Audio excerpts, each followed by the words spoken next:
So next we're going to be talking about the barbell deadlift, going over the setup first.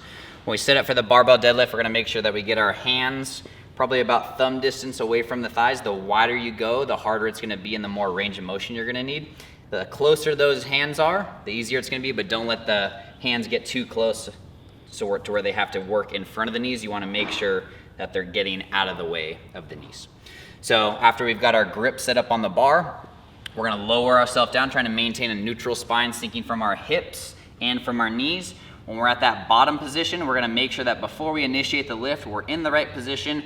We are activating our lats by pulling our shoulders down or bringing the armpits tighter to the body. Once we're in that packed position, it's going to help you maintain a neutral position before we start our ascent.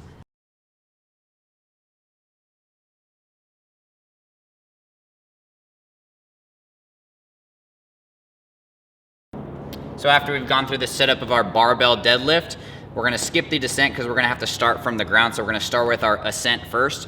So after we've gone through our setup, we've got our grip, we've got our legs in the right position, we've got our lats activated.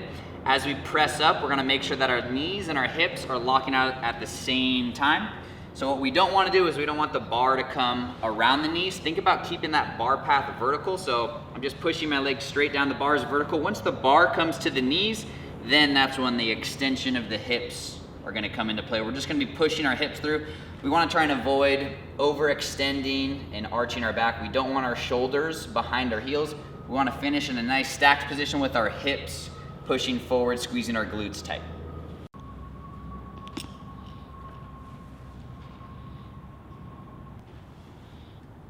So after we've performed our setup and we've lifted the bar, we're going to work on our descent now. So at the lockout portion, we're going to be here. As we descend down, we're going to initiate at the hips first, slight bend in the knees, and then same thing, we're trying to keep that bar path pretty vertical, so we don't want that bar having to travel over the knees. We want to pull our hips out of the way to allow that bar to travel vertically, keeping that bar close to the body. Just be careful not to scrape up the shins.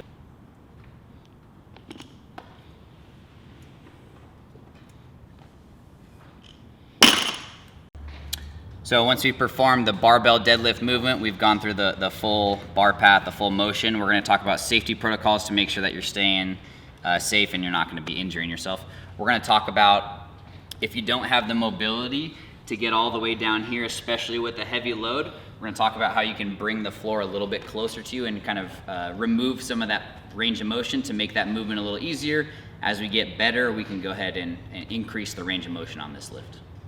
So if you notice that you're rounding your back or you don't have very good posture, or it's hard for you to lift up the barbell from the floor, one thing that we can do, you can use your plates, you can just find something, even plyo boxes, jerk boxes, to elevate this bar on, and that's going to eliminate some of the range of motion, so that way you can work on developing a good pattern before we start adding in that range of motion. So we're going to elevate this guy on a 45-pound plate and a 25-pound plate. As you can see, we've brought the bar closer to his midline, so it's a little bit, it eliminates that need to get into that deep setup position.